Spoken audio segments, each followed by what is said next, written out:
Hello and welcome to another episode of Straight Talk. I, of course, am your moderator, Steven Barhorst, and to the right, filling in for JP Remages, we have Colin Kubacki, and to the left, filling in for Charlie Convery, we have Thomas Atsef. It's great to be here. Yeah. With that said, let's get right into the topics. Now, the first topic, once again, we're talking a presidential debate. This was the second presidential debate. It was held at Washington University in St. Louis, Missouri. It was moderated by CNN's Anderson Cooper and Martha Raddatz. It was a much more personal debate than anything we've ever seen before. There were multiple personal attacks. Trump at one point said that he was going to appoint a special prosecutor to look into Hillary Clinton's email situation, and then Hillary Clinton, of course, said that a Donald Trump America is not an America she would like to be in. With that being said, Colin, what's your take on the debate? Oh, well, I think that for Trump, this was the ideal debate. I think that this format very much favors him with obviously the more personal approach, but also the much wider range of topics that is addressed in that sort of debate. I think that in terms of what was occurring over that weekend, this was not only the ideal for Trump to end any sort of momentum shift, but also regain that sort of advantage that he has maintained for a while. I think that this was also an excellent opportunity for him to elaborate on policy. Many in the media like to critique him for being weak on policy, but I think this was a good example to show that he not only is an executive, but that he knows his stuff. And I believe that it was also, it did provide us with one of the best sound bites of the election. I personally thought other quotes were better from the debate, but it is generally agreed on the internet that, remarking that due to the fact that as Hillary Clinton has said, she would not like to live in an America where Donald Trump dispenses justice. He responded, because you'd be in jail. And I think that was You're No President Kennedy. That was Here We Go Again. That was Donald Trump's moment to define himself as a man of quick action. All right, Thomas. Well, overall, I thought it was a pretty miserable debate. I thought it was basically more of the same that we saw in the first debate and the vice presidential debate. I thought that there was some substance, but most of it was kind of the same that I already knew from both candidates. And the personal attacks have, I think, gotten pretty old for everyone. At the beginning, Trump, his apology for the tapes that came out that we're going to talk about later, I thought that apology was pretty half-baked. He kind of minimized the issue and deflected it, started talking about Bill Clinton and ISIS.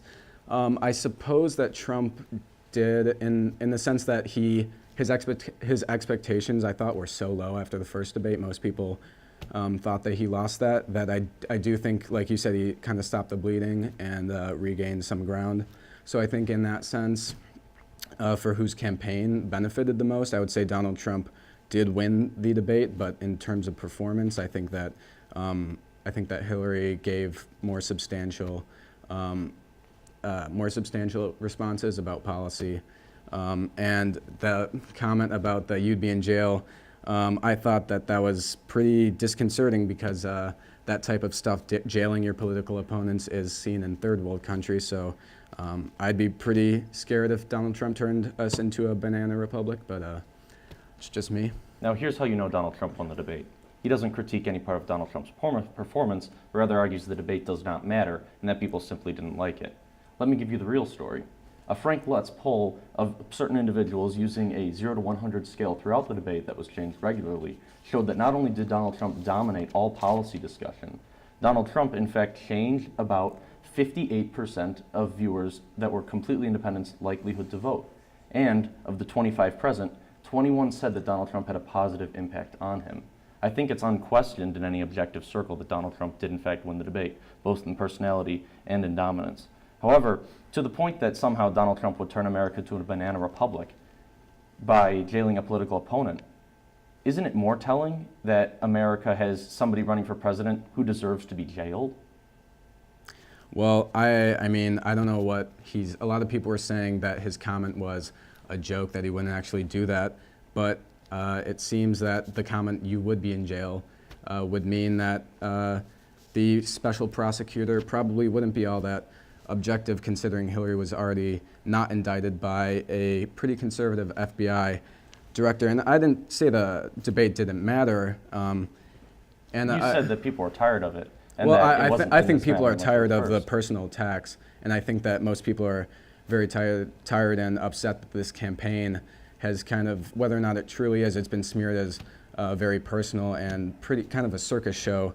And I think that maybe Trump did win the policy discussions because, like I said, Hillary kind of repeated the same things that she usually does, and Trump, he did actually give some policy that I hadn't really heard, so that was probably a nice surprise for some people. Well, speaking of polls, you did bring up the Frank Luntz poll at the end of the debate. Yes. There have been some recent polls. These are the last 6 with the Real Clear Politics average.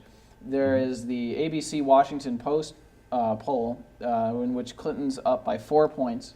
The LA Times USC tracking poll, Trump is up +1. That should be noted that it is a tracking poll and has a 4.5 margin of error. However, the NBC News / Wall Street Journal poll shows that Clinton's up 10 points, although this poll has been criticized for being skewed towards Democrats very heavily. There's the Fox News poll that says that Clinton's up 8. The Economist YouGov poll that says that Clinton's up 5. Reuters ICE poll says that Clinton is up 7 points. Now, if I may, please allow me to comment about polls. Oh, thank Please you. do. If you look at polls, you notice a certain creeping trend. And you notice that in the beginning, they tend to stick close to the 29-30, and then I believe it is 41%. And what those are is, in Gallup, in a recent Gallup poll, it showed that America self-identifies as 29% Republican, 30% Democrat, and then the remainder independent. However, as time went on, you started to notice a suspicious trend. And what that was people tended to like the 2012 demographics better. They liked it better when more people identified as Democrat. And if you look, for example, there was a recent poll where Clinton was up 7. I do not believe it's one of the polls you mentioned. But then you look, it had plus 16% Democrats and Republicans. If Clinton is performing at that level amongst a plus 16 Democratic crowd, I don't think that that's showing the whole picture. Well, I do think you have a bit of a point there. There was in New York, in the New York primaries that Trump won, there had been multiple cases of people who were Democrats, wanted to go over to Republicans to vote for Trump. They were denied because New York has a pretty stringent primary system. Thomas, what do you have to think? Well, also New York prevented a lot of independents from voting in the primaries, which was a big scandal because a lot of them probably would have either voted for Trump or for Bernie, the anti-establishment candidates. They said that the Bernie camp declared New York one of the greatest examples of electoral fraud in the primaries. They thousands were given provisional ballots. Certain poll stations didn't open for hours. Yeah. That is very legitimate. Well, it's been a very good discussion on the debate. Let's move to more of the elephant in the room. And I am, of course, speaking about the Trump tapes. These were from a 2005 edition of Access Hollywood, in which there is Donald Trump and Billy Bush. And they're talking about it's a very lewd conversation, which Trump brags about going after a married woman who is a model. He said he, quote, pulled out all the stops. He brags about, that he's a star, that models, quote, let you do it. I won't really get into too much of what they allow you to do, but this is very, very damaging. Billy Bush is now suspended from the Today Show. He could be fired by NBC for all we know. Thomas, what do you think about the Trump tapes? Well, overall, I just thought they were pretty disgusting. I mean, they didn't really bring anything to me that I didn't already know or think about Trump. I mean, overall, just he was recently married to his now wife Melania when these came out. I mean, they're horribly damaging, and I don't understand how anyone can still support him. I mean, during the debate, during his apology, if you can call it that, he said that this happened over 10 years ago, which it did, but that excuse works for a teenager saying bad things, but he was 59 when this came out, and he claims that he never acts on this, but that is simply not true. During their divorce, his ex-wife, Ivana Trump, said that he raped her. Recently, in an interview about his running for president, she did not take back that allegation. Multiple people have said that at beauty pageants, he would walk in to their dressing rooms and just watch them. He apparently did this at teen beauty pageants of women or girls aged 15 to 19. To a 10-year-old girl, there's a video of him saying that he would be dating her in 10 years. Oh, Lord, he would do something legal. The horror. Now, that's a fine list of accusations. It is very creepy. Yeah, but that's a fine list of accusations you make, but here's the truth. Now, we have to consider that over 35 years ago, a number of women claimed that they were raped by a billionaire. I would find it hard to believe that suddenly, 35 years later, a whole slew of women would come out with almost exactly the same story. Additionally, a number of the women that were paraded forth by the media claimed that Donald Trump groped them under the handrest of an airplane. However, in the time period that was claimed, the airplane that Donald Trump only flew on, which was a Boeing 7XX, had immobile handrests in the first row that cannot be grabbed under. Also, you claim that it is very damaging. However, the only thing that was true in that statement that you made was that it revealed nothing you didn't already know about Donald Trump. Donald Trump is a playboy billionaire from New York who has built more buildings than anybody else in New York. His ego is insatiable, and that should be known by anybody who meets him. This really changed nothing about people's opinions of Donald Trump. The polls did drop somewhat, but that wasn't mainly because people were suddenly repulsed by him. The only thing that this changed was it gave two things. One, a false because to neoconservatives who have decided that this will be their excuse for not voting for Trump. And two, it has created an additional shy Tory effect where people are simply not as likely to say in public that they will vote Trump. However, they will still do so in the private of the ballot box. Well, I do agree that the people who are ditching his campaign are only doing that because this is now a good reason to. However, I do think that these are the accusations of things that happened some time ago. A lot of the women felt it's pretty hard to talk about some of that, especially when people, when they do come out and say, immediately accuse them of lying and victim shame them. Oh, like Hillary Clinton did with Juanita Broaddus? Yeah, yeah, like that. Oh, okay. So I think Trump is all around just a despicable, disgusting person, and someone that I certainly don't think is equipped to be in the White House simply because of his morality. Thank God we have such objective moral arbiters as Thomas Adseth. Where would our society be without people like him? This is a man who admitted on Howard Stern, granted it's Howard Stern, that he was a sexual predator. In front of his daughter, he admitted that. Multiple people have accused him of raping them, including his ex-wife. A woman named Jessica Leeds said that on a flight, you mentioned it earlier, Donald Trump was in first class and he started groping her. Which I've proven is untrue. Which, memory is not perfect. Memory of assault tends to be pretty perfect. I'm sure the main detail is that she was assaulted by Donald Trump, not the detail of the armrest. She was so glad to remember decades later. That's probably a scarring thing that is difficult to forget. Let me counter the point that suddenly women would keep this secret and then come out when many others did.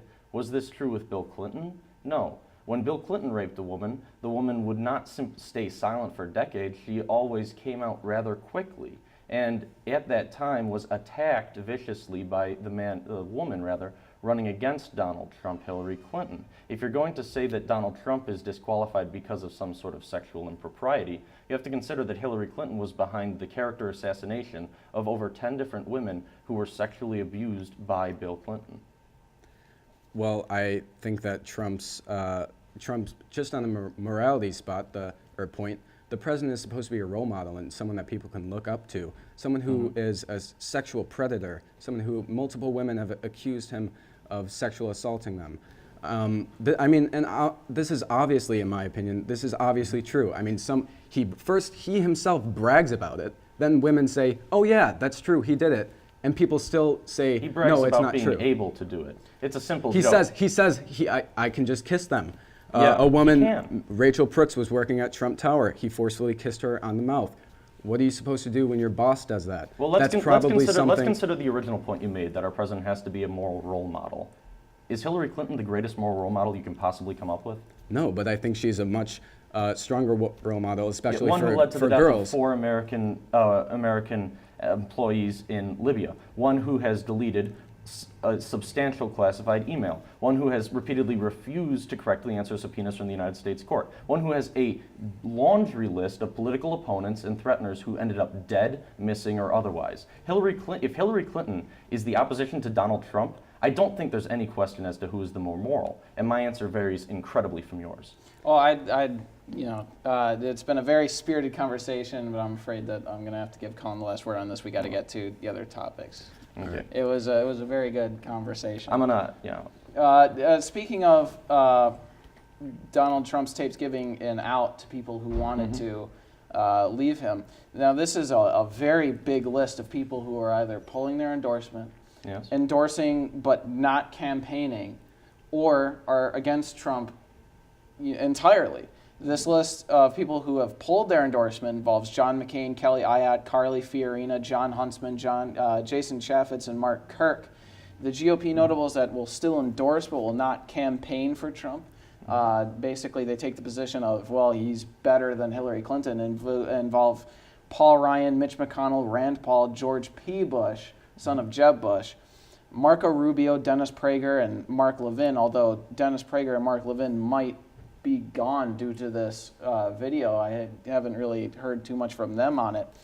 And then the GOP notables that are firmly against Trump. These involve George H.W. Bush, George W. Bush, Jeb Bush, the Illinois Governor Bruce Rauner, Lindsey Graham, Senator Mike Lee, who's apparently he was a good friend of Ted Cruz's. George Will left the party because of this.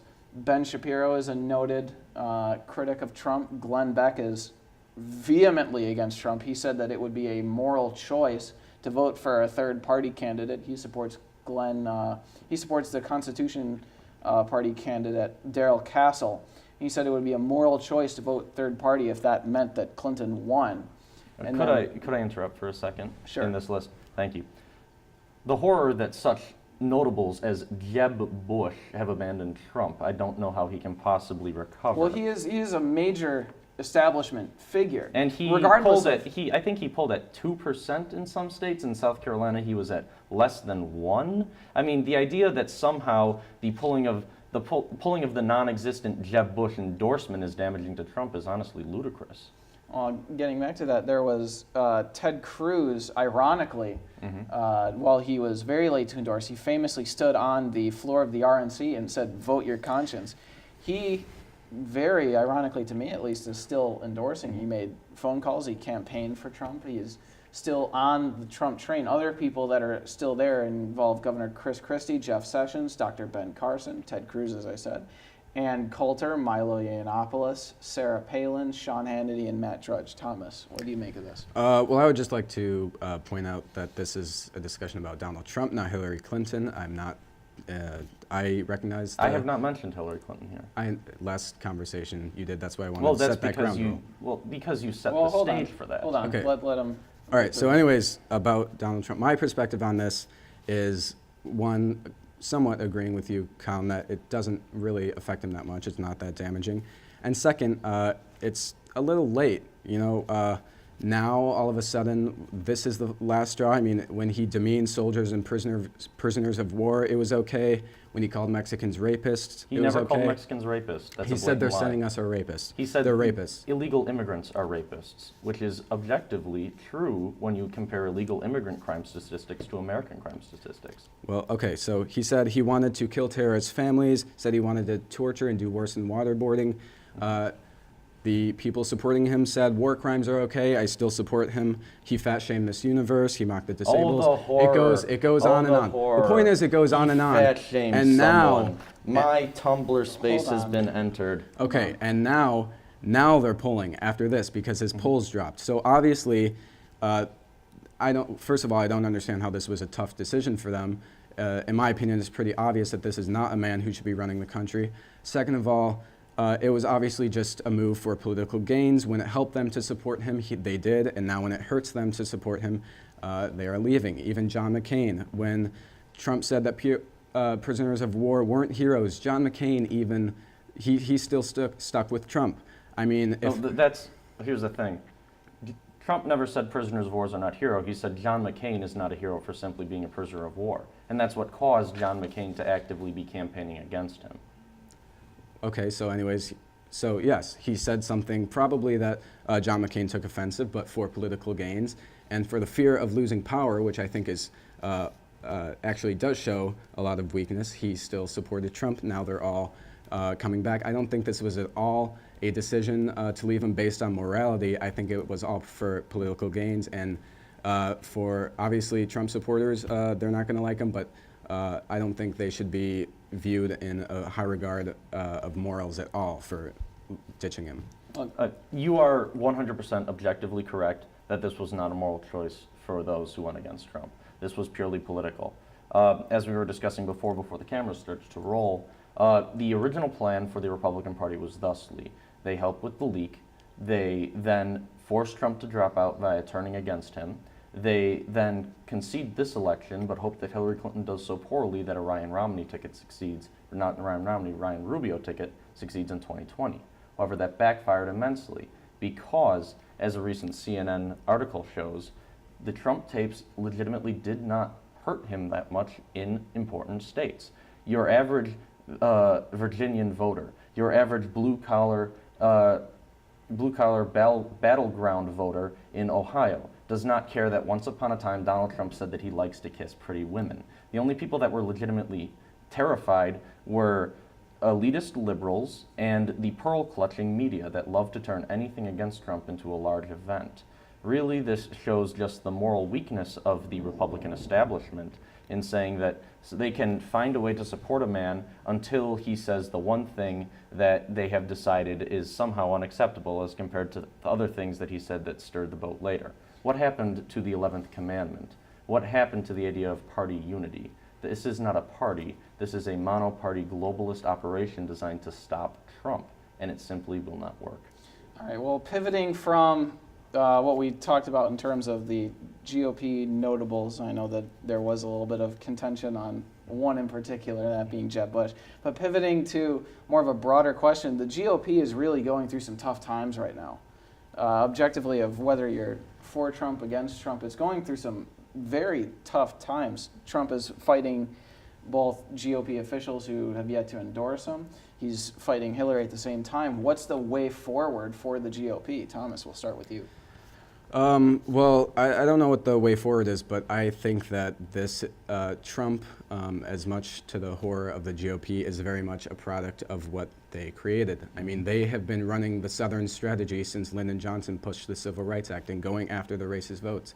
And now they're surprised that someone who is by all means racist to most people, now they're surprised that he's doing well. And so in my opinion, they can't be surprised. They can't claim that this is somehow some outer force crushing their party, because I think it was all brought on by themselves. No, I agree with you in part there. I do agree that the GOP brought this on themselves by their actions and their strategy. However, I disagree the strategy that brought this about.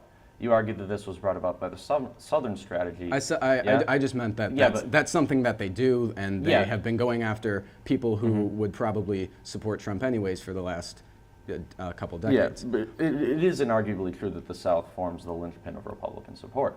However, I argue that really the policy that caused this was the depression and the dampening of the rising flame within American conservatism, and in fact world conservatism. For 2 elections, the Republican Party biased itself in such a manner that populists and legitimate conservatives such as Ron Paul were unable to win, in favor of moderates that they claimed were electable, such as Mitt Romney and John McCain. Look how that turned out. When you really consider what the precursor to Trump was, it was that there was legitimate populists that had grassroots support that were defeated by money. They were defeated by the campaign donors that got behind John McCain, defeated by the campaign donors and the personal wealth of Mitt Romney. And now all of a sudden you have a man that cannot be defeated in that manner, simply because he knows how to play their game. He's been an insider for 30 plus years. He's donated to both sides of the aisle and knows how to lobby. You can't defeat a man who knows both your game and your opponent's game better than you know either. And while I do definitely agree the GOP brought this on themselves, and I agree, but I do not agree that the GOP is in trouble. The GOP establishment is in trouble, and Trump is surrounded, but this means that we can advance in every direction. I think that this is the death cry of American neoconservatism, and this is the rise of legitimate populist nationalism. You have anything to say to that, or should we move on? No. All right, well, moving on to the next topic we have, I think we'll branch this into a joint discussion. This is Hillary Clinton's Goldman Sachs speech transcripts and John Podesta's email leaks. These entail basically a wide spread of emails that have been released in waves by WikiLeaks. There was some even from today, the time of filming. These involve Hillary Clinton, the transcripts from her Goldman Sachs speech is being released. They involve her saying that she's growing distant to the middle class due to the personal wealth that her and her husband have amassed for themselves. She said that she'll let the banks regulate themselves, which might not be, too much a cause for concern if you're a Republican, but for Democrats and Bernie Sanders supporters especially, this is very damaging to her base of Bernie Sanders supporters. Mm-hmm. She has both private and public positions. From the Podesta email leaks, these say that there were emails from Hillary Clinton's campaign to interviews. They would get debate questions before the debates even happened in some venues. Colin, what are your thoughts on this? Well, I think that if you look at everything that occurred, if you look at the level of corruption, if you look at the anti-Catholic and anti-Christian rhetoric involved in those emails, if you look at what they've privately said about Hispanics, if you look about the recent video leaks of Hillary Clinton and Hillary Clinton supporters and top aides talking about causing violence intentionally at Trump rallies, about paying and convincing mentally ill people to cause violence at those rallies, and so that they could more easily get off the hook while Trump supporters would be vilified or arrested, I think it's very apparent what Hillary Clinton is, and that she is not a Democrat, she is not even secretly a Republican. She is a member of the Mono Party, and she is a member of the faction that has been working to control American politics forever. Do you wonder why Paul Ryan was so eager to pass the omnibus budget and why he pushes for TTP? It's not simply because he is a moderate Republican. It's because his objective is the same as Hillary Clinton's. They both push for further globalism. They both push for the end of an ideal American identity, and they push for the end of the traditional America as we know it. Their objective is profit for their corporate masters and banks. It's not for anything to help us. And I think anybody that reads these emails and comes in with an open mind can see for a fact that Hillary Clinton is everything liberals have been railing against, someone who is controlled by money and only seeks to make more of it. Yeah, as far as the Goldman Sachs transcripts, I would think that most Republicans would actually be overjoyed by this because it reveals what, as you said, many liberals already knew, is that she is a moderate right-winger. That's at least how I see it. So either way, we're getting a Republican in office. That's so. I think as far as what Republicans think, I would think they would enjoy this. Obviously, very bad stuff that were in these transcripts and these emails. She talked about how politics is dirty, like you said, and it needs to be kept. It shouldn't be seen by the public, which is obviously very concerning. She said that she's like you said, she's out of touch with ordinary people. Obviously, not something you want in a president or even just a politician. And I think it is a very good example of politicians not representing the people. Like you said, there's a mono party, and I think it's the mono party, as you said. I just think it's the establishment running both parties because they're both controlled by the same big businesses, and there's no party right now representing actual American people and what they want. 90% of people want some form of gun regulation, according to some polls. What a great statistic that Obama brought out and then has been disparaged by every single poll that came after. Well, in fact, the point is that there are a lot of things that people want that isn't getting done because the politicians, like you said, their donors are the ones controlling them. Mm-hmm. One of the Republicans and even some Democrats still push to cut Social Security, even though there's a huge surplus, and that's one of the most favorable social programs out of every American. So, like you said, Americans are not getting what they want from their politicians. No, and it really should be no surprise that we're not getting what we want from our politicians. That's why we need people like Donald Trump, Bernie Sanders, etc., to form the insurgent wing of parties. That's why we needed to lead a popular revolution against that establishment and those moneyed interests. The elites are one and the same people. It doesn't matter if they donate to conservatives or liberals. It only matters that they seek to control the economic processes of the world. They seek to lower trade barriers, and they seek to make it easier for them to produce what they want. The objective of our Congress and our president has been for quite some time simply to serve those interests rather than the American people. And this election we have to face, what we face here is not a question of conservative or liberal. It's not a question of capitalism or socialism. It's not a question even of Democrat or Republican. We are questioning, do we want America to continue to be a nation, or do we want to live in essentially a fascist courtocracy for the rest of existence? This is America's last chance, and we are faced with a binary choice. We have to decide for ourselves what our future as a nation will be, and even if we have a future as a nation. Well, I think that I'll give Thomas the last word. I had it before. That's just. Oh, well. I agree with a lot of what you said, that we basically live in an oligarchy right now. But I do think that after this election there will still be chances. If Hillary wins, Democrats can still primary someone against her. The establishment probably will hate that, and it might not happen. Personally, I'm not willing to risk a presidency of Trump, because I think that it would be overall pretty disastrous. That was established before. But either way, who knows? In 4 years, Florida might be underwater. So. Oh, that'll do it for the second episode of Straight Talk. My name, of course, is Steven Barhorst. Colin, Tom, thank you for being here. What a spirited discussion by both of you. Thank you. Thank you. We hope to see you again next week.